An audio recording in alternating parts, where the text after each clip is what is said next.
Sabda Tuhan, sabda hidup. Para sahabat yang terkasih, selamat pagi di hari Selasa ini. Sabda hidup kembali menyapa hati kita semua. Hari ini diambil dari Injil Yohanes bab 8 ayat 21 sampai 30. Maka Yesus berkata pula kepada orang banyak, "Aku akan pergi dan kamu akan mencari aku, tetapi kamu akan mati dalam dosamu. Ke tempat aku pergi, tidak mungkin kamu datang." Maka kata orang-orang Yahudi itu, "Apakah ia mau bunuh diri?" Dan karena itu dikatakannya, "Ke tempat aku pergi, tidak mungkin kamu datang." Lalu ia berkata kepada mereka, "Kamu berasal dari bawah, aku dari atas. Kamu dari dunia ini, aku bukan dari dunia ini. Karena itu, tadi aku berkata kepadamu, bahwa kamu akan mati dalam dosamu. Sebab jikalau kamu tidak percaya bahwa akulah Dia, kamu akan mati dalam dosamu." Maka kata mereka kepadanya, "Siapakah engkau?" Jawab Yesus kepada mereka, "Apakah gunanya lagi aku berbicara dengan kamu? Banyak yang harus kukatakan dan kuhakimi tentang kamu. Akan tetapi Dia yang mengutus aku adalah benar, dan apa yang kudengar daripadanya, itu yang kukatakan kepada dunia." Mereka tidak mengerti bahwa ia berbicara kepada mereka tentang Bapa. Maka kata Yesus, "Apabila kamu telah meninggikan Anak Manusia, barulah kamu tahu bahwa akulah Dia, dan bahwa aku tidak berbuat apa-apa dari diriku sendiri, tetapi aku berbicara tentang hal-hal sebagaimana diajarkan Bapa kepadaku. Dan Ia yang telah mengutus aku, Ia menyertai aku. Ia tidak membiarkan aku sendiri, sebab aku senantiasa berbuat apa yang berkenan kepadanya." Setelah Yesus mengatakan semuanya itu, banyak orang percaya kepadanya.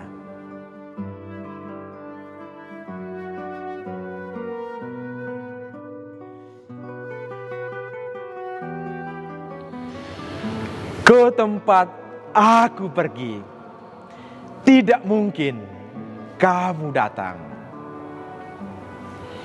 Inilah yang kita dengar tadi dalam Injil Yohanes bab 8 khususnya ayat 21.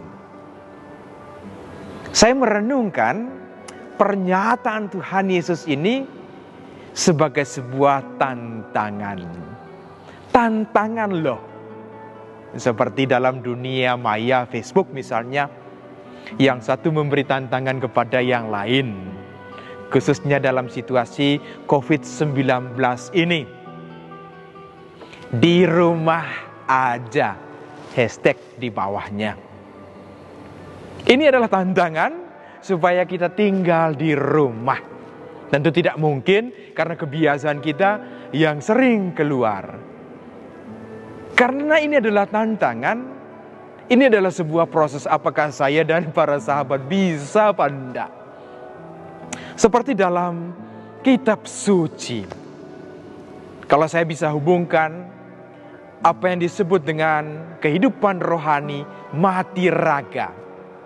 Mati raga itu artinya kita melekatkan diri pada hal-hal rohani, khususnya kepada Tuhan Yesus sebagai sumber kehidupan kita. Tentu kita hidup di dunia ini butuh makanan, butuh minuman, pakaian, dan semuanya kebutuhan-kebutuhan mendasar.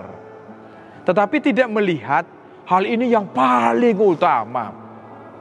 Karena saya punya iman, saya punya Tuhan Yesus. Saya melihat Tuhan Yesus adalah yang paling utama dalam kehidupan saya.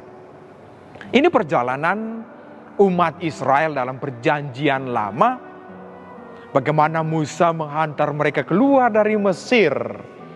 40 tahun loh, Musa sendiri tidak masuk ke tanah terjanji. Yosua melanjutkan misi ini. Tetapi dalam proses ini perjalanan, bagaimana orang-orang pada saat itu? Mereka lebih mengutamakan itu hal-hal yang manusiawi. Mengeluhlah, lalu minta mana atau makanan dari surga itu kepada mereka. Dan itu diberikan. Dalam perjalanan saya dan para sahabat, situasi saat ini, kadang-kadang kita melekat terhadap kebutuhan duniawi dengan situasi-situasi dunia saat ini. Saat kita menerima begitu banyak berkat, mudah sekali loh untuk mengucap syukur kepada Tuhan, untuk melekatkan diri dengan Tuhan. Tetapi ketika cobaan itu datang, tantangan melekat erat, disitulah keluhan banyak sekali, omelan tidak sedikit, dan serba menyalahkan Tuhan, menyalahkan sesama. Hati untuk bersyukur itu nampaknya tidak ada. Dan karena kita hanya melihat bahwa yang ini adalah yang duniawi, fokus saya bukan Tuhan lagi. Tetapi para sahabat yang terkasih, hari ini Tuhan memberi tantangan agar kita melekatkan diri kepadanya dalam situasi kesulitan apapun.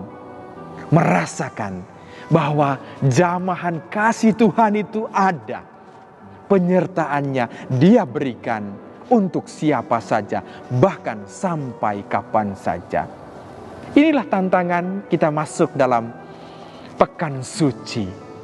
Kalau mau mengalami sebuah kebangkitan baru, kita diajak untuk sungguh-sungguh melekatkan diri pada Tuhan, menjadikan Tuhan Yesus sebagai sumber kehidupan kita. Jika demikian, maka kebangkitan itu sungguh-sungguh memberikan sebuah kehidupan bagi kita.